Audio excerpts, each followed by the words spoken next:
You know what's scarier than a monster chasing you? A quiet room where your thoughts won't stop. No blood, no claws, no ghosts.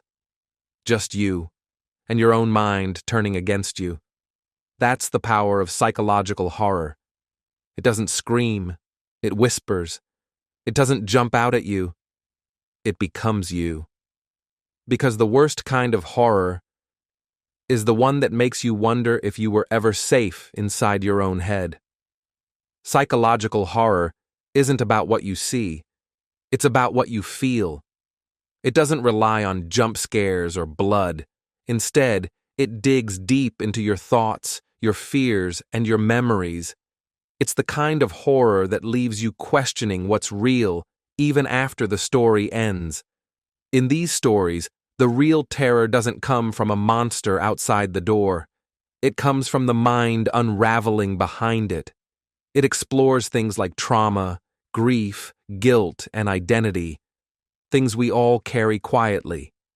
And that's what makes it so powerful. Because sometimes the scariest stories are the ones that feel just a little too close to real life. Psychological horror works in a way that's quiet, slow, and deeply personal. It doesn't chase you down hallways or burst through windows. It creeps in gently at first, until you realize you've been unsettled the whole time. It plays with your sense of reality. What's true? What's imagined? Can you even trust your own mind anymore? That's the real fear it feeds on. These stories build dread instead of offering relief, layering tension with every scene. And instead of monsters, they often show us reflections of ourselves, flawed, broken, unraveling. You might watch a character slowly lose their grip on what's real, and without even noticing, you start to feel like you're slipping too. That's the brilliance of psychological horror. It doesn't just show you fear, it makes you live in it. It traps you in the same spiral as the character until the story is over. And even then, something lingers. Some of the most unforgettable horror stories aren't filled with monsters. They're filled with people breaking down. Take Black Swan, for example. It's not about a killer or a ghost. It's about a dancer pushing herself so far that she loses her grip on who she is. The fear doesn't come from what's around her.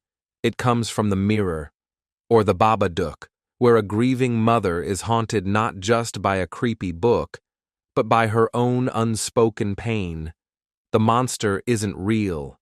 It's her grief wearing a mask. And then there's Hereditary, a film soaked in dread from the very beginning. It doesn't jump scare you every few minutes. It slowly peels back the layers of a family's trauma until you're left raw, uncomfortable, and deeply disturbed. What makes these stories powerful is that they feel possible.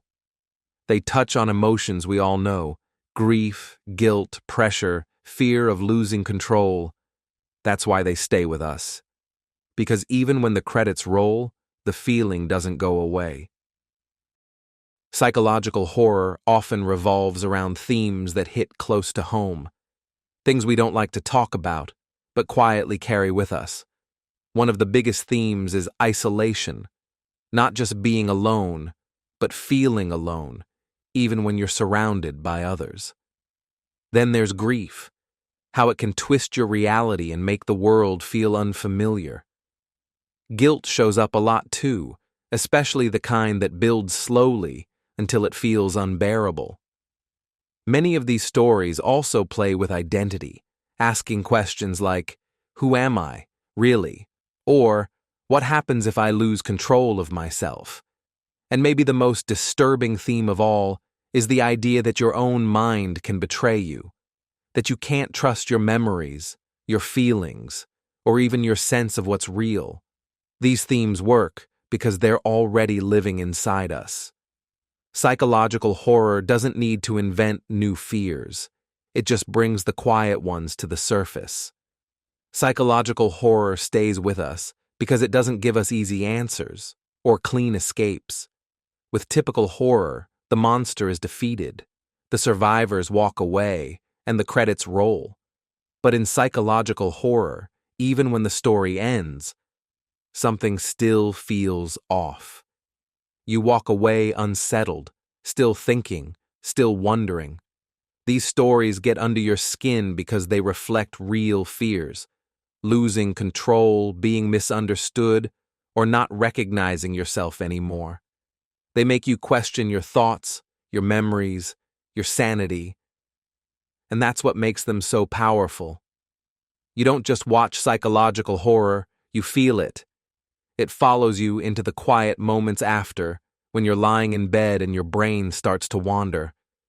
The fear doesn't come from outside, it's already inside you. And maybe it always was.